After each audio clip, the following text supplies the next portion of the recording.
Uh, Good morning, everyone. I welcome all of you to this webinar being organized by Sadhan. Today, we have a very important person in our midst. It is no exaggeration to say that he is the most important person in the development finance sector in India for all the institutions which are in agriculture, rural development, and the allied activities.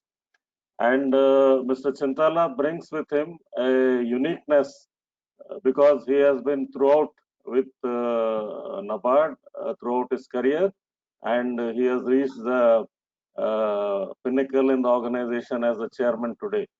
So in a way, he has a very wide understanding of the agriculture sector of the country and also the sectors including financial inclusion, microfinance, and the related areas. And he has a wide experience in the organization, having headed various regional offices, and he also headed two of our subsidiaries, one which dealt with agri-finance and one which dealt with microfinance. He was also the director of our training and research institution, Bankers Institute of Rural Development. And to his credit, the very wide-ranging study which Chintala did on the SGSY has actually led the government to introduce the NRLM scheme by thoroughly modifying the SGSY program. And for us in Sadhan, Chintala is no stranger. He has been on the board of Sadhan for 2 terms. First as a CGM of Microcredit Innovations Department and later as MDO of NAPFINS. And I can personally say that with his enthusiasm and interest, the entire inclusive finance sector can expect a lot from NABARD during Mr. Chintala being at the helm. Now over to Mr. Chintala, and all those who are listening, you can write in your questions in the chat box. To the extent Mr. Chintala's time permits, we will take a few questions in that. Now over to Chintala Garu. Thank you, sir. First of all, I'm thankful to Sadhan and Satish Garu for giving me this opportunity to come on this platform and talking to you over web. And it's very nice that he gave a good introduction of me. I always consider him as my guru, as he used to be our senior, not only in NABARD and maybe in various other forums also. Whenever we used to interact, he used to give us quite a lot of guidance to everyone. So I am extremely happy that he is anchoring this program, and as a disciple, I am here to answer whatever he wants to me to tell. Maybe to start with, I don't know what exactly you are looking at, but I can say maybe from the topic as to how NABARD is going to view this FI in the next by 2025. Quite a lot of things I just want to share with the public, whoever is maybe logged into this particular one. Many of us maybe are aware where exactly the financial inclusion is right now. But I am there maybe in NABARD since 1985, and when that entire thing, that SAG movement was about to start, we used to look into what kind of developments are taking place in this entire FI sector. So if I look into it, and trace the entire history as to how the maybe FI has started.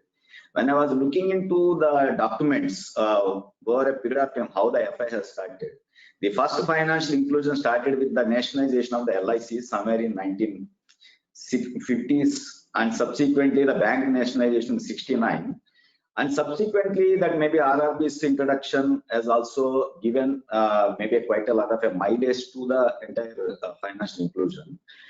But I can say the watershed movement for the entire financial inclusion started with the self-help group movement, which was started by NABARD in 1987 as a pilot project, but maybe as a kind of a bank-related kind of a pilot from 92 onwards.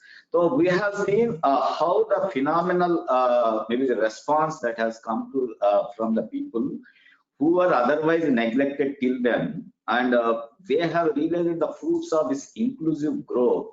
Now, when we were there as maybe the very young officers in NABARD, we used to go to all these groups and to find out what exactly is the maybe the benefit the groups are getting. When we used to interact with these women who were otherwise never, they came out of their houses at any point of a time, but they were brought out and given maybe a kind of a education and literacy as to what exactly this group is and how it is going to benefit them. Slowly it caught on, and many, I can say over a period of time, it has become a big wave. And today we are having maybe as on 31st March 2020, we are having close to 10 million groups, close to around 1.07 crore groups are there in the country as the self-help groups. And the one which was started with a zero balance maybe sometime in 1992. Now today, these groups are having close to around 30,000 crores as their deposits and almost around 1,08,000 crores as their advances outstanding. So now imagine how much of a transformation has taken place. Now, subsequently, this financial inclusion started maybe going in a little bigger way also. Now, when I see that microfinance institutions came on the scene somewhere in 97, and by 2002 onwards, they became very big enterprises. So the microfinance institutions started giving money. The financial inclusion has happened in a little commercial way, and at the same time, people started getting money as and when they require. Albeit it is at a little higher cost, but definitely people got the benefit of this one for their emergent needs. They got the money and they got it.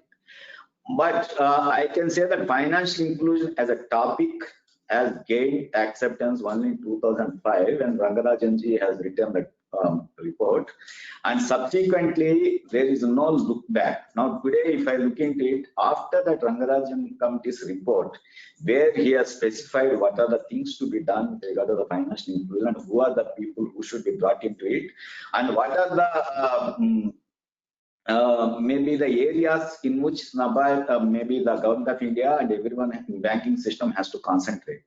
Suddenly it caught on, and now today you can say that so much of a progress has been done after that report, and so many things have happened. Now the successive governments have owned this maybe report and started implementing many of the recommendations. But the watershed financial inclusion happened only in 2014. When this PMJDY was announced, and on a mission mode, this entire PMJDY was implemented. So the one which started as maybe the Prime Minister Jan Dhan Yojana with maybe all the frills attached to that, maybe the overdraft and other things. Today, there are close to around 39.8 crore Jan Dhan accounts. And yesterday I was reading that in the paper, even in the COVID time, almost close to around 2 crores of Jan Dhan accounts have been added. So that is the power of this financial inclusion that is being now witnessed by the people because of maybe the benefits that are accruing to the people after getting included to the system. So now when I look into all these developments, I found that so much had happened in the last 50 years, but at the same time, the basic issue of roti, kapra or makan still there. As I was looking into the whole thing, at the time of independence, we have around 33 crores of people, and today we have close to around 137 crores of people. So the number of poor people, the percentage terms, I think it remains same. But only thing is the absolute numbers have gone up phenomenal. Now today we are having close to around 40 to 50 crores of people who may be in need of getting this kind of an assistance under the financial inclusion kind of efforts. And here I will say that I will not exclude even the small and marginal farmers, as we have seen that maybe in 1970s, the small and marginal farmers number was maybe close to around 45 to 50%, but today it's almost close to around 90% or 87 and 88%. So that indicates that the same land is being fragmented, and the big farmer slowly is becoming into the small and marginal farmer category. and they require now a kind of an assistance under this inclusive kind of a growth. So when I look into maybe these issues, I feel that the inclusion should be a very broad-based kind of a thing, covering everyone in the country, whosoever is disadvantaged, rather than maybe I would say that it should be only women, only the unreached, only anything, because anyone who is disadvantaged is going to be in that inclusion category. So now our task at NABARD is cut to see as to what exactly we can do with this kind of a thing. So here, when I look into what are the things which we can do with the maybe thing, what I can say when I was looking into the developments that had happened, many RBI committees have, RBI and Government of India committees have been formed, and they give quite a lot of recommendations. Some of the recommendations are put to use, and maybe the results were also there.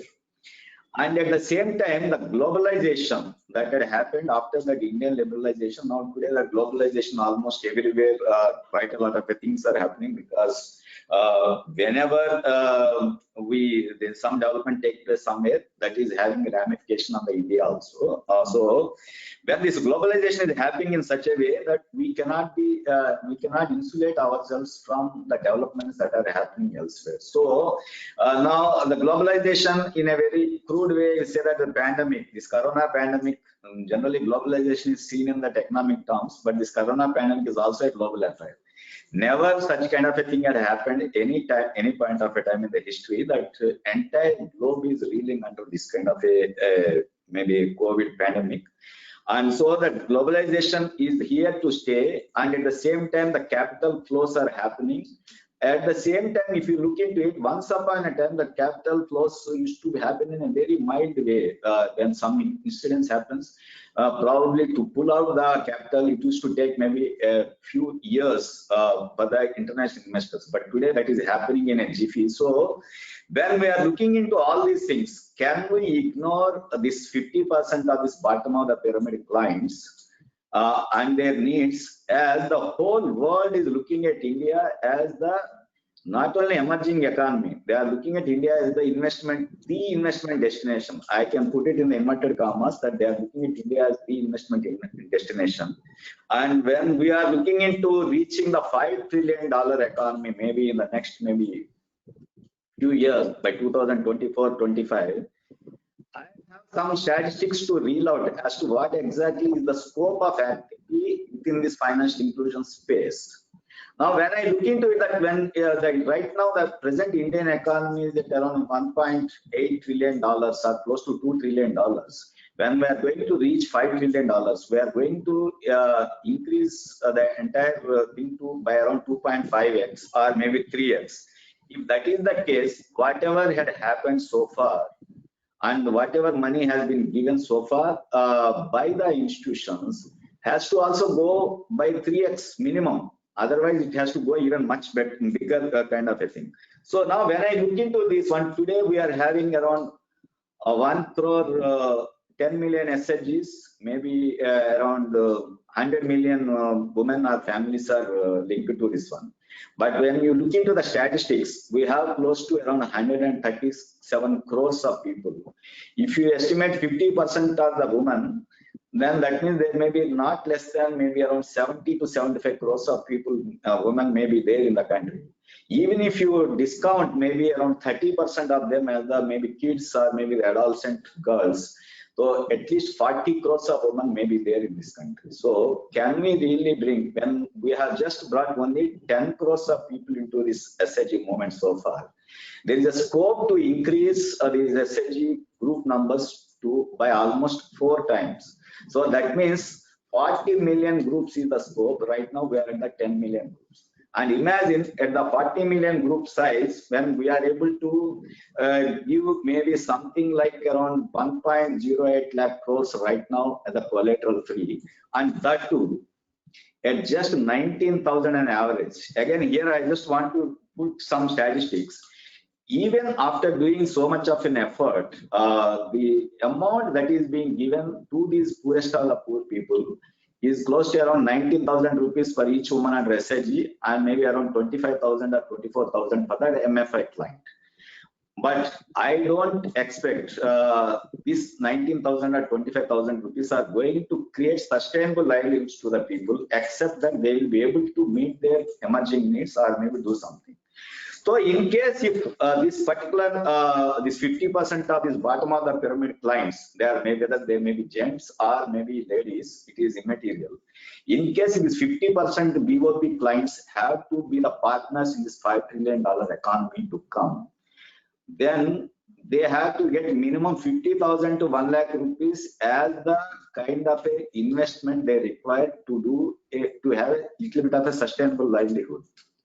If that is the case, if you just extrapolate the previous statistics of maybe we have to go at least 4 times of the present number of groups, and if we have to go at least maybe 3 times of the present amount that has to become 3 or 4 times, imagine the scope which we are having. So the banking industry as a whole in the next 5 years to come, in case if this 5 trillion economy is going to materialize maybe in the next 5 years, probably have to maybe lend close to around 10 to 15 lakh crores only for this bottom of the pyramid clients, whom I call not as a, maybe not, I am not calling them as a kind of a beneficiary. Now I will call them as a micropreneurs. These are the people who are the, maybe I can say, bedrock of the society, who does quite a lot of a work without the notice of many people. Otherwise they produce quite a lot of things. They consume quite a lot of things, and they are the ones who are the making this most of the industries run. If that is the case, can we really make this bottom of the pyramid people, whom I call as the micropreneurs? These micropreneurs can be encouraged to have that micro enterprises. They can be encouraged to have a micro networks, that is like a Amazon kind of a thing, need not be at the global level. This can be the micro networks, can be at the very local level they can do.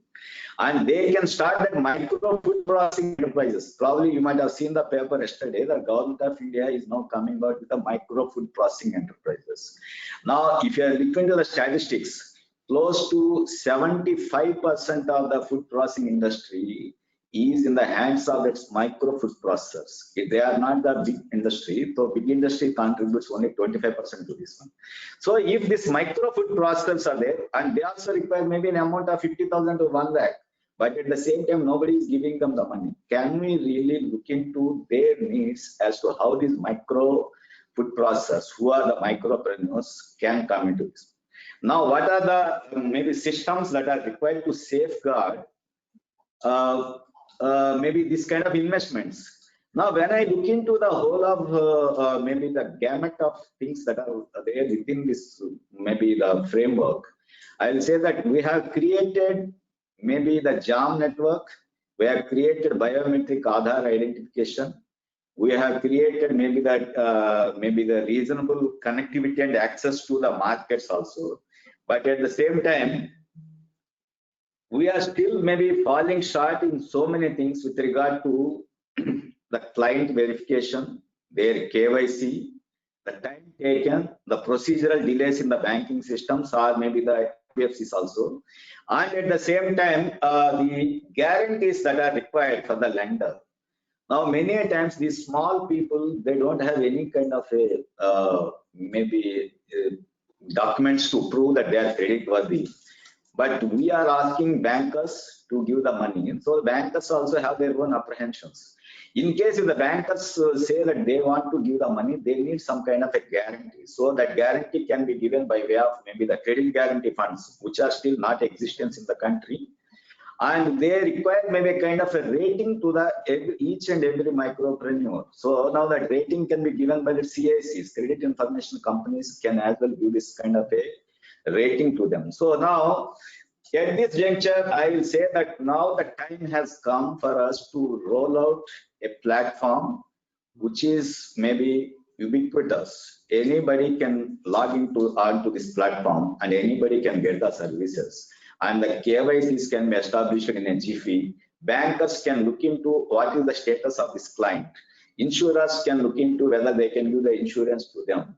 And at the same time, maybe other food processors or anybody whosoever is looking for maybe a kind of a maybe suppliers, maybe they can also look into whether these people can supply maybe the qualitative goods to them. So now when we are looking into that local to the local, that is the global kind of a thing at the local level, can we give such kind of a maybe skills to these micropreneurs to produce that global level kind of standards for the local consumption?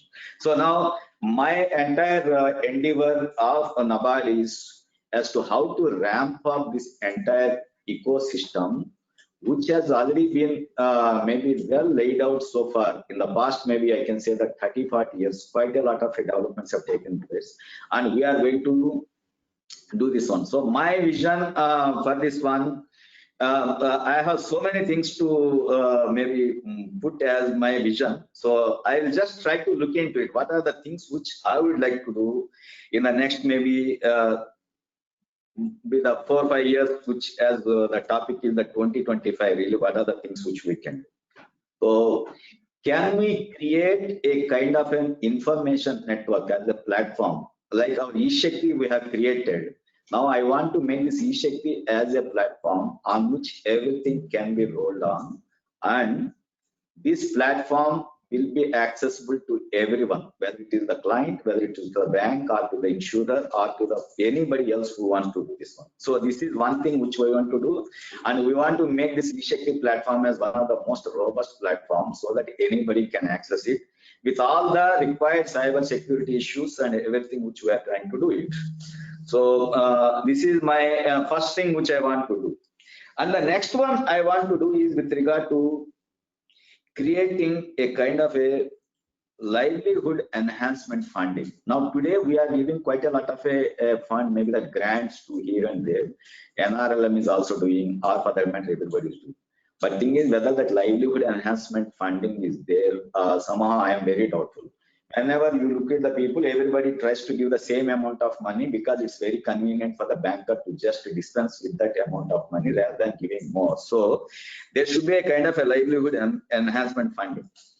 Then the next one is with regard to maybe creating more number of joint liability groups. Now here today, what is happening is with regard to whether it is the farmers, or maybe the tenant cultivators, or maybe the little bit bigger SHG, that is the graduated SHG women. They all want to have more money. So now there should be a development of a joint liability groups we have to start. Now as on date,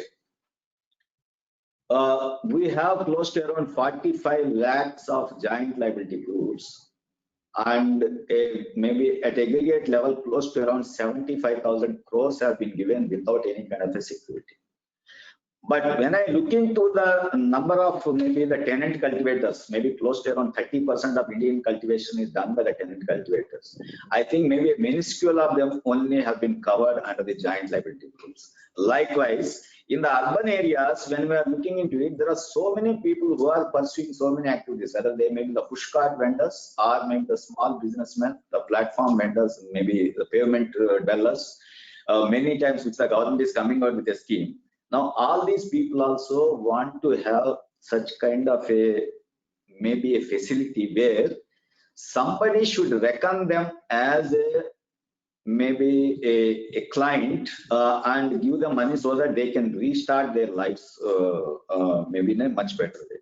If that is the case, the scope is maybe so vast in this joint liability group. So this 40 lakh groups of 5 people or 6 people each, I think contains hardly maybe something like around 2.4 crore people. But we have close to around 50 to 60 crores of people in this category who can be grouped into this one.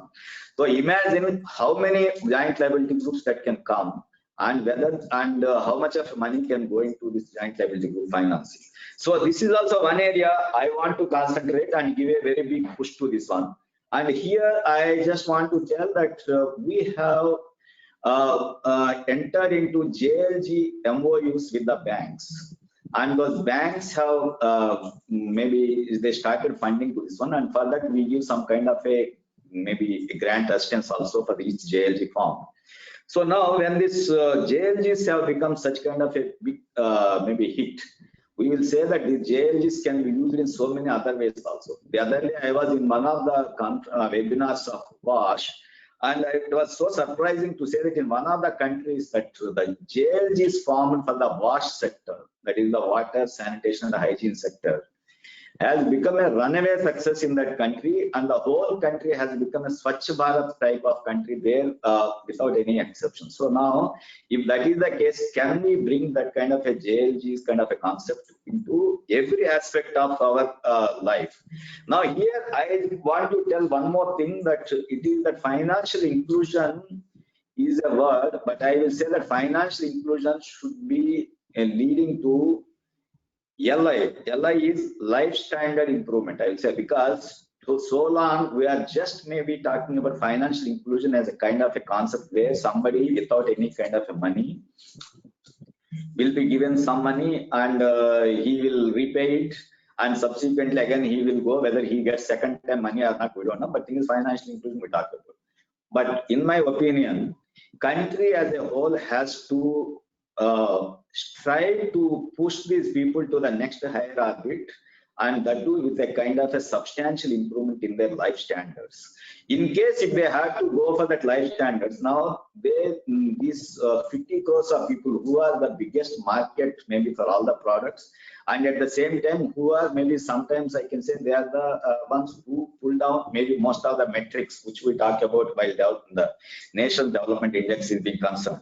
So when these people have to be pushed up into this thing, we have to give quite a lot of facilities to them, and also that quite a lot of literacy also has to be imparted to them as to what are the things that are required to bring them out of their maybe the life, the present standard of life, and try to improve this one. So here now in my maybe my aim is, whenever now we are going to push the credit for various schemes, we try to push the credit with a kind of a combo, saying that now they will be having a credit product for maybe a little education kind of a product, maybe a product for maybe the WASH kind of a security, so that they can have a pipe, a secured pipe connection at their house, and also maybe water for their toilets, and also maybe the hygiene kind of a thing is ensured.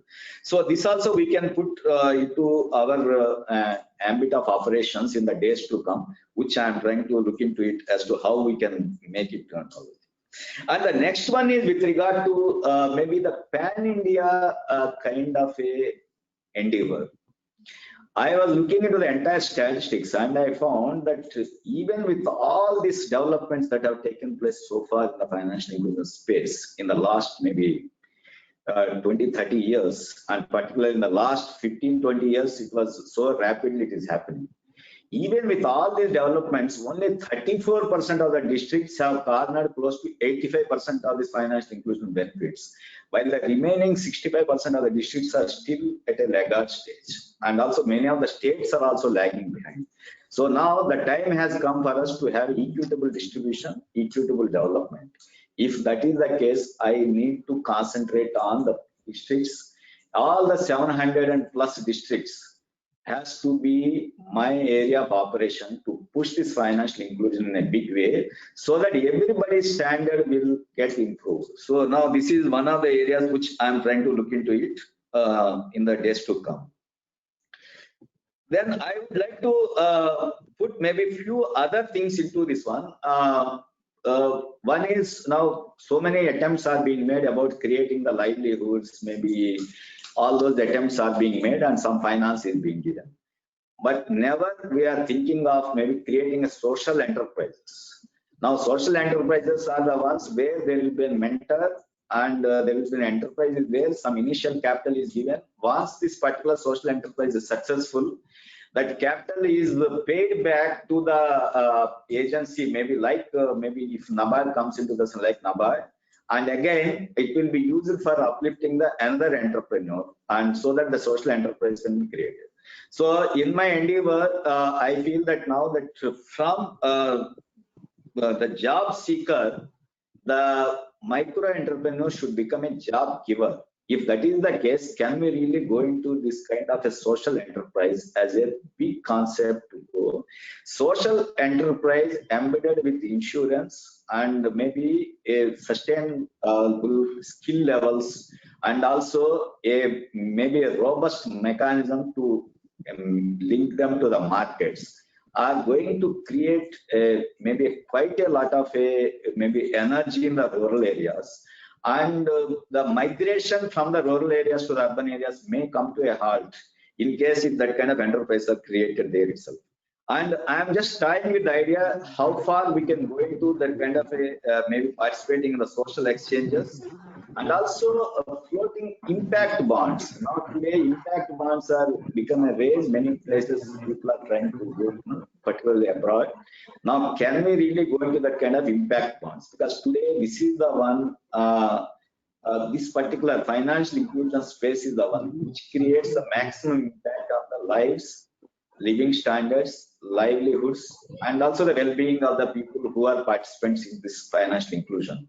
If that is the case, this impact bonds, can we really go into it so that it will ease the fund maybe issues of the maybe microfinance institutions, or maybe anybody who is working into this one. So this also I would like to look into it. And the next point which I am trying to look at is there are so many small MFIs who are working in their niche areas and they are very efficient. Only thing is they don't have scale. Since they don't have scale, they don't have the rating. Since they don't have the rating, they may not get the funds from the mainstream financial institutions. So now there need to be a mechanism to do the credit enhancement for this, the papers issued by these small MFIs. So now the credit enhancement, now we are already, we started a small maybe endeavor not to start a credit enhancement program, and the scale right now is limited, but at the same time I will say this is going to create an impact. The moment we see the very positive results, probably we will expand it to a much bigger way. This will ease maybe the credit woes of these small MFIs who are doing substantial work in their areas. So this also we try to look into it. Then I am trying to look into maybe few of the other things with regard to how this maybe the acceptance infrastructure that is changing fast with regard to the POS machines, maybe the ATMs, maybe the shop owners having the POS machines and that kind of a thing. Now, if I look into it, today the technology has become so good and maybe easily accessible. Now, a time may come, probably cash become a POS. Probably nobody will be using the cash. So my maybe hope is maybe in the next 4 or 5 years, most of the transactions will be cashless. And at the same time, when RBI and others are maybe trying to reduce so much charges, things have been reduced. I think the cashless transactions are going to become a very big kind of thing. So through our financial inclusion fund, we are going to create such kind of an ecosystem where the maybe this kind of a cashless and digital transactions happens almost at every place, so that there will not be any much requirement of a physical cash to this. Likewise, we are trying to look into give a big push for the technology, and this technology is for the bookkeeping, client identification, client verification, KYC identification, then subsequently the loan repayments, loan tracking, just name anything, and also maybe the geotagging of the client, or maybe any kind of it. So if that is the case, we can do quite a lot of things on this technology front, and already quite a lot of robust technologies are available, and we have to maybe put it fast into the operations. So this also we are trying to look into it. And the other part, when I look into it, maybe with regard to maybe the little bit of a farming related kind of a financial inclusion. Now, most of the small farmers, as we are telling that they are close to around 140 million are there, or maybe 120 million, whatever be the number. So now these small and marginal farmers, most of them have got the Kisan credit card, but thing is, this Kisan credit card is still not a very maybe widely used kind of an instrument. So now we have to see that the Kisan credit card is put into use much more widely, and at the same time, as I told about that, maybe the SHG clients or maybe the MFI clients getting under maybe I can say that lower amount of credit rather than the required amount of credit. The same problem is with the small and marginal farmers. Now today, depending on the institution which they are maybe having a truck, now these people may be getting finance which may be around 60% or 50% of the requirement to raise the crops or maybe their enterprises. If that is the case, can we really do a kind of an exercise where that adequate credit is given to the small and marginal farmers, so that these small and marginal farmers will pursue activities beyond the farming also, because they have maybe enough amount of money to pursue this thing. Likewise, now the FPOs have come in a big way. Already around 7,000 farmer producers organizations are there in the country. And another 10,000 are going to come maybe shortly in the next 2-3 years. So now when around 20,000 or 15,000 FPOs are there in place, their requirements are so much, which we are still unable to configure as to really what should be the requirement. But otherwise, if I make a rough estimate, I will say the FPOs have to get money for various purposes. Now, maybe though we may be giving assistance to start the FPOs, nurture them, register them, subsequently have a managerial support and all those things. But that is just only the starting point. The FPOs have to be self-sufficient. FPOs have to have their own business plan.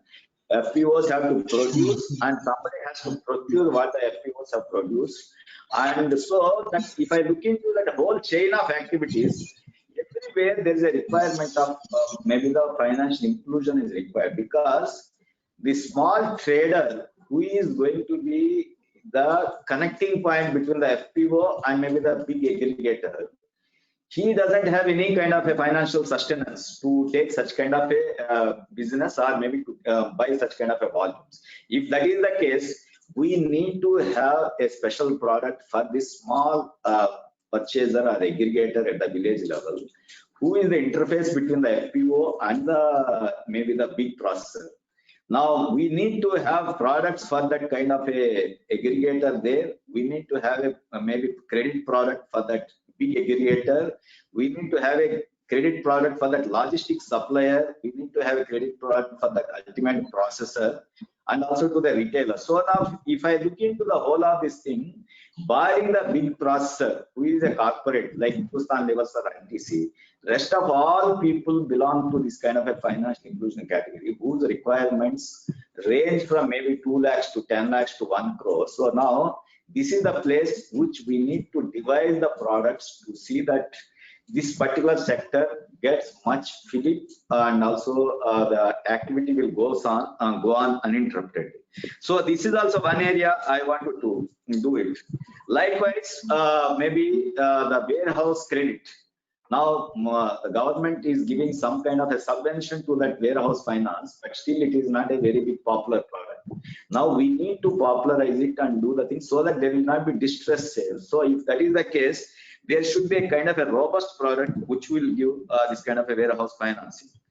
And the other one is, as we are talking about the eShakti, maybe such kind of a platform where everything can be onboarded onto that one.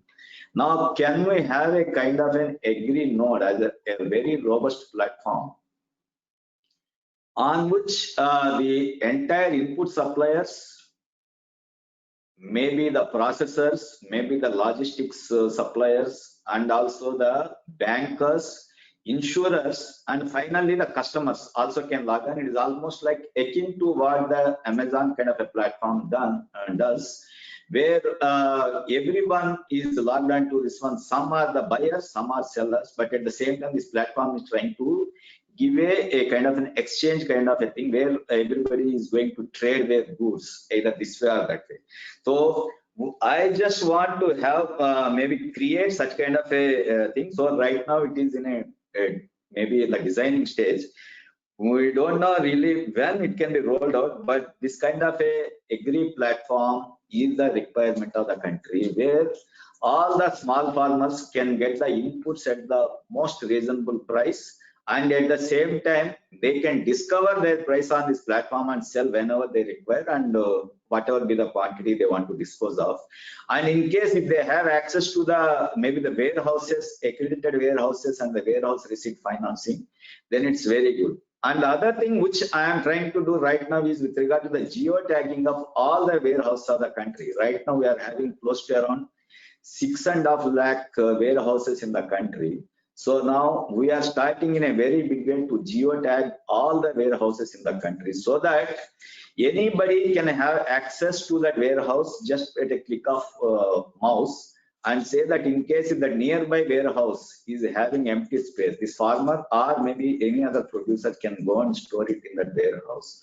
The moment that geotagging is done, it can be linked even to the bankers and also to the insurers, so that the moment somebody is trying to put his product there, rest of the things will automatically follow, so that one need not go for this paperwork and try to spend their time on this one. So this also we are trying to do it, though it's a very big task, but we want to finish this warehouse geotagging maybe in another 1 year. And all these things, in case if I put that geotagged warehouses, geotagged logistics suppliers, geotagged maybe the suppliers and everyone onto this platform, probably in the next 5 years or 6 years, maybe whenever this whole of this exercise will get completed or in phases, there will not be any room for the farmers to go around and maybe look for a very small kind of a things to just get a permit to transfer his goods, or maybe to look for a warehouse. He has to move from one warehouse to the other warehouse to see whether the vacancy is there or not, and also to see whether that logistic, that lorry owner will come or lorry supplier will come or not. Now all these things can happen in a jiffy, so we are trying to create such kind of a platform. So this one. And all these things, if we can superimpose maybe the banking related aspects, like under 59, there is an app the government has been developed, and I think it is working reasonably well. Now I will not say that 59 minutes for every kind of an aspect. If I say that now the banks can take a decision yes or no in 24 hours, that itself will be a very big kind of a time saving thing to the farmers, or for that matter to anyone who is dealing in the bank. So if we can superimpose this banking, maybe the app onto this platform, probably things will happen in such a way that people will get maybe instantly maybe credit, and also the hassles of going around the banks will be reduced. So this also I will try to look into it. And also we are working on various modes of maybe the simplification of the documentation process. Now, as we see that maybe in the last 30 years, that earlier it used to be almost close to 20 pages document. Today it has become close to around 4 pages. But I see that even 4 pages are also not required, because the KYC norms, once they are established through the biometric authentication of the Aadhaar or maybe any other mode which we are having. So why at all there should be a proforma contains the name, father's name, address, and all those things. All those things, not just maybe by giving your Aadhaar number or any kind of UIN number, then immediately all those things will be downloaded from the system itself. So this entire document itself can be reduced to a very, very minimal size, so that the filling of this document will become very easy, and it can be done much faster. So this also we are trying to look into it.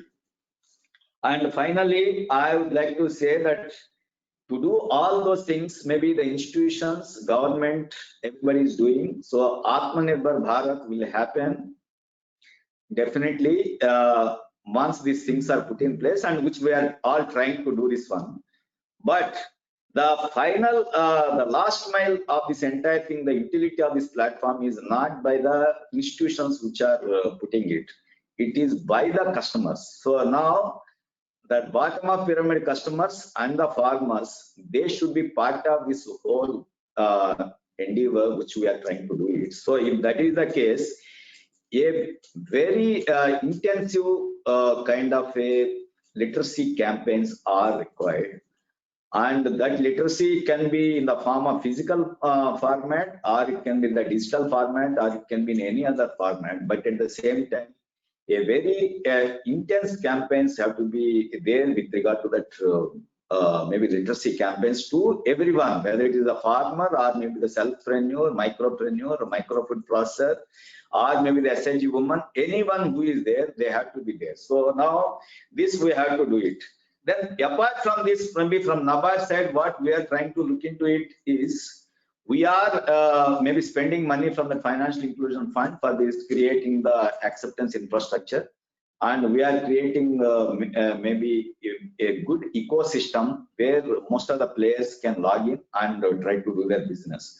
And at the same time, to create the livelihoods, we have started a program called that Livelihood and Enterprise Development Program, LEDPs. Now, the program which started in 2015 now has become a very big success. Today, close to around 800 LEDPs are working all over the country. And the other day, when we have the digital Chowpal, that is a ear to the ground kind of experience which we have, we found that very good impact has been created by these LEDPs and also this eShakti kind of a platform. So now, this time, this COVID kind of a thing to maybe address this reverse migrants and also this COVID maybe refugees, I can say COVID refugees. Now we want to increase the number of LEDPs to a substantial number. So it can be even this year itself, we want to do another 1,000 of these livelihood entrepreneurship development programs. So many people may get skills to pursue an activity which can give them livelihood on a sustainable basis. So this also we are trying to look into it in a very big way. So finally, I will say that we will again go back to our economic books. Land, labor, capital, technology, maybe governance, all these things have to be addressed. If I look into this one, that land part, land is nothing but now we have to have the digitization of land. We have to have the tenancy acts, which are already now coming to a very big way. Maybe the way that Andhra Pradesh and also that now Niti Aayog is also propagating.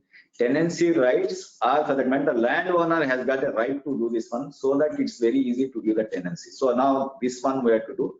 And at the same time, protecting the land as a natural resource, because right from the degradation. So this also requires quite a lot of an effort. And maybe credit products have to be there into this one. So that also we are trying to look into it. Then regarding the labor, now we have to have maybe the labor in 2 or 3 different categories. That women entrepreneurs are the one who are there, and there will be micro entrepreneurs are there, and maybe the skilled laborers. So we have to create maybe a kind of a ecosystem where all these labor related things are addressed and they are given the skill to do this one.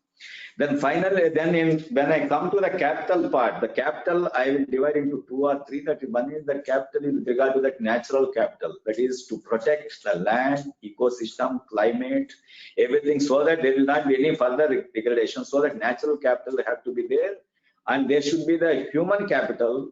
So that human capital is the one who is trained is going to become a bigger capital asset to the nation. And he or she can pursue the activity much better than the untrained person. So that human capital improvement has to be there. And the third one is regard to that capital as a cash, because cash or maybe this kind of a thing, real money related kind of a capital. So now here we have to see how this capital is now brought into this entire enterprise. Either through crowdfunding, either to maybe the bonds, or maybe from the higher institutions, or from any kind of a thing. This capital has to come, and that is the one which is going to be the fuel for this one. Then the technology is the one which is very, very important, and which has come now today. We are having close to 1.3 billion population has got close to 1 billion phones, and of this 1 billion phones, close to 500 million phones are smartphones. And maybe in the days to come, as the smartphones price are coming down, maybe this 500 million will become a 1 billion at any point of a time. Now most of the transactions are most of the apps are configured for that mobile. So now the transactions also in the days to come is going to happen in the mobile. As I was reading the paper yesterday, now in the last 2 years, now the mobile transactions or maybe the net-based transactions have gone up by 50 to 60%, while the cash withdrawal even at the ATM has come down from 50% to 33%. So now that itself indicates that though we feel that most of the Indians are not tech savvy, but today when I see the people who are there from slums in Bombay, they might have come from the hinterlands of UP, Bihar, or maybe Bengal, but they are so tech savvy to use their mobile phone. So now it's time for us to roll out most of the technologies based on the mobile, including their trainings also can be put on the mobile, so that it is like this COVID advertisement. The moment you open the phone, somebody will tell you to wear the mask, to clean the hands and everything. So the similar kind of a literacy campaign should go into this one. So now the technology has become so cheap, so we are going to do this one. And the last part is with regard to the governance. Now the governance is one issue which we have to do, both the institutions level governance, platform level governance, maybe the governance with regard to that microfinance institutions, and also the self-help groups. Everywhere that governance issues we have to tackle. And so we try our level best to see really how these governance issues are addressed. And also we require the cooperation of everyone, whosoever is partner in this one. So with this, I thank you all. Maybe I will stop here and I'll just look for your questions. Thank you.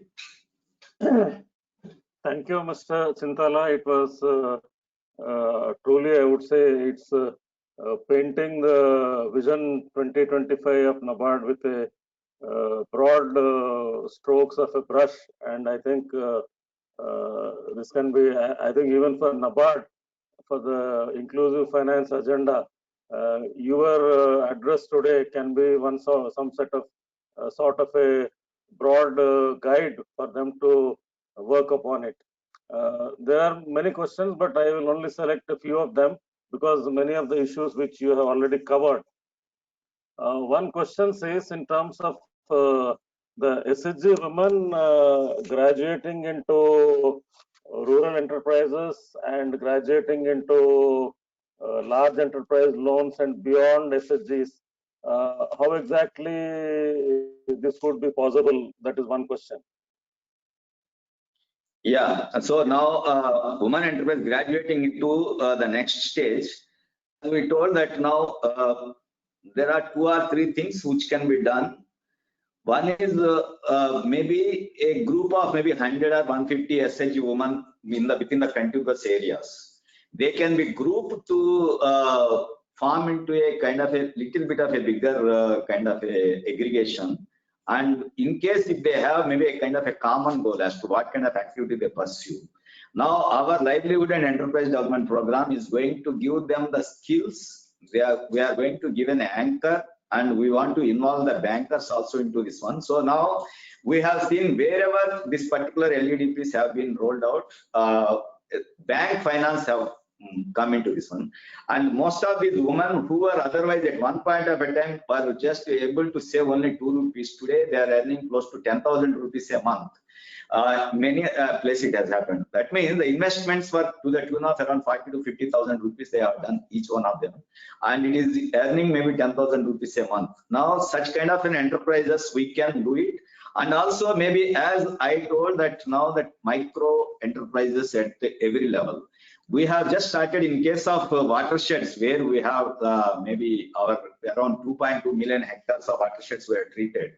Now we are geofencing the watersheds, and within that watersheds we want to give this kind of a thing. Whosoever is falling in the watershed, they can get money at a deep discounted refinance rate. Maybe we are going to give it 3% to them so that they can pursue the activities. And here this watershed area doesn't mean that they should do only the crop loaning. They can do the primary, secondary and tertiary activities also. So these women entrepreneurs can get the benefit out of such kind of things. And also maybe as I told that the time has come, I want to talk to each and every banker also. Time has come for us to increase these loan limits from this. Maybe today that average self-help group loan is around 1.9 lakhs. That is for 10 members. So that means only 19,000. While the MFI loan is only something around 25,000 or so. If that is the case, can we really upgrade this kind of thing, enhance these loans depending on the enterprises which they are doing?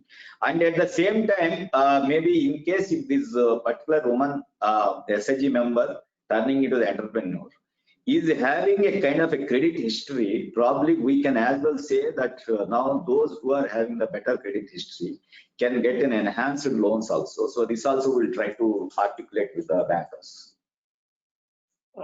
There is one question which says that whether NABARD is thinking of using MFIs as BCs for some of its activities. Right now, we have MFIs as our business partners. Now we are giving money to them, maybe at a very reasonable rate. Now, only one thing is we can as well use it as you are telling that maybe we may have to relook into as to how our engagement with that MFIs has to come. Otherwise, the MFIs are doing a great service despite at a higher cost to the customer, but at the same time, that is their own, they have to make their things. So now, today when that maybe the price of the credit, maybe I can say the cost of funds has come down substantially. Now the time has come, we have to work with the MFIs to see that maybe the loan interest rate is brought down to a reasonable level. And at the same time, really how we can engage with them, maybe with regard to the social enterprise, which I'm talking about. There, I think MFIs have got a bigger role to play if I really look into it. Social enterprise is a concept, will work provided the MFIs at the ground level anchor that particular entrepreneur. And there probably we can also put some money with regard to that enterprises which they are going to start and which can be refunded back and can be given to the next other entrepreneur. So now this also we can try to look into. There is one question, of course, this is from the cooperative sector, says that how can we make DCCBs compete to the level of the commercial banks? Can we make one model DCCB in each state so that others can follow and reach that level? That is one question. We are trying our level best, sir. Now today DCCBs are not bad. Maybe they are also almost at par with the other banks with regard to the technology. But they have the issues of the governance, being a cooperative, so we cannot say that they have that absolute kind of a standards as what the corporates are having. But at the same time, the time has come for us to see, as you are telling, at least 1 or 2 or 3 CCPs to be converted into, maybe I can say not converted, to raise their level to the level of maybe the banks, commercial banks, or maybe the well-governed commercial banks, so that maybe they will become a kind of a beacon of hope for the other DCCBs to emulate. We are trying our level best, but here I can say one thing, maybe DCCBs, we have a little, maybe the time frame is different, but we have started a program for the primary agricultural societies. Now, these are the next level organizations, particularly at the village level. Now, we are trying to increase the capacity of these primary agricultural cooperative societies as a kind of a multi-activity societies. Today, they are there only to dispense that crop loans, but we just want to make these primary packs as a multi-activity societies where they will be a kind of a one-stop all kind of an system where the people can mill around and say that the entire village needs are taken care. It is not only the inputs, it is not only the credit, not only their marketing related kind of things, storage issues, maybe the other infrastructure. So now for this, what we have done now, this just only a week back we issued a circular. This is the one which we have created. We are going to give to maybe trying to upgrade at least 35 to 40,000 societies in the country to such kind of a level. So to start with this year, we are going to have around 5,000 societies as our target.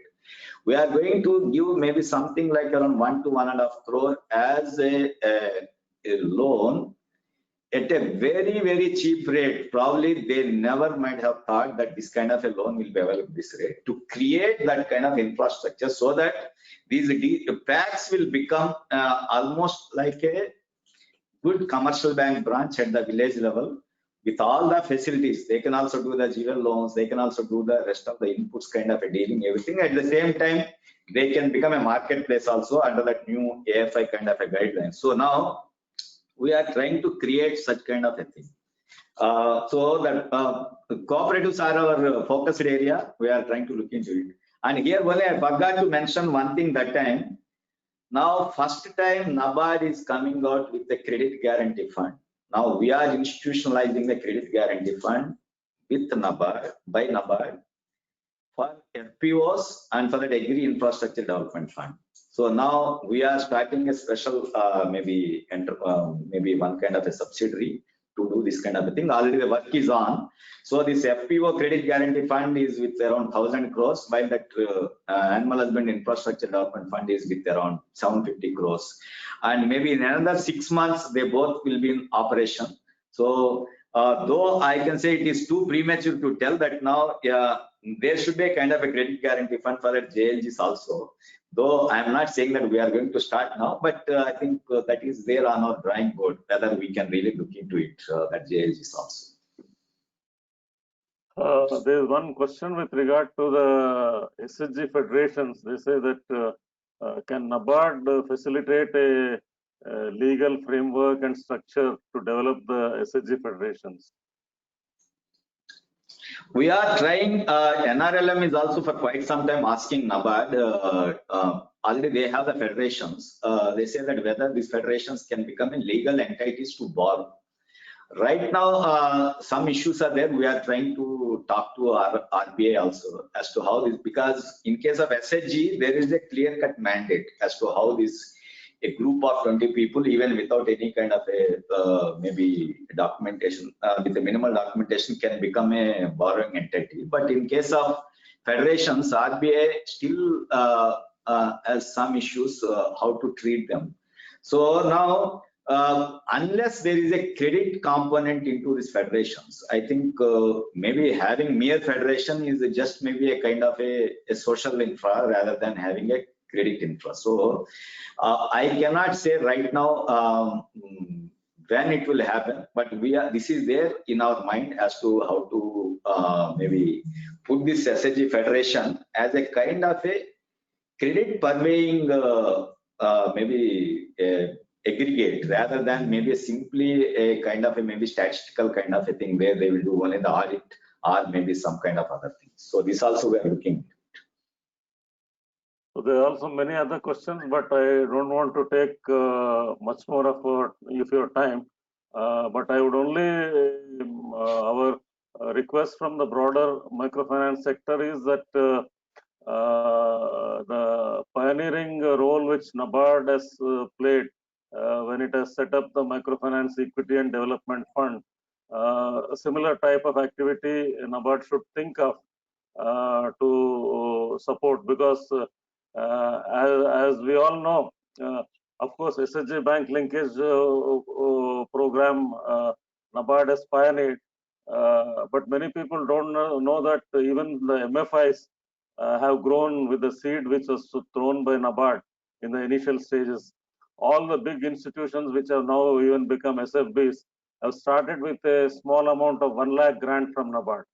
So some of these things we request that NABARD should revisit and handhold, as you said, the smaller and the non-profit MFIs, so we can really achieve the goal of an inclusive finance by 2025. So on behalf of Sadhan and the entire inclusive finance sector, which includes SHGs, MFIs, FPOs and all, I thank you for taking your time and addressing your vision for the next 5 years for the entire sector. And as a sector, we will frequently be calling upon support of NABARD from time to time. And with you and your new team at the helm, I am confident that we will get that support. Thank you. Thank you, sir. Why are you just sitting with him?